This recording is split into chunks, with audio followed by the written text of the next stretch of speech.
میں لب کے لے آواں کتوں سونا تیرے نال دا تیریاں تے صفتاں دا کوئی بھی جواب نہیں تیریاں تے صفتاں دا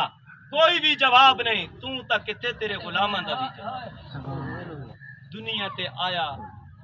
سونا تیری نا مثال دا میں لب کے لے آواں کتوں سونا تیرے نال دا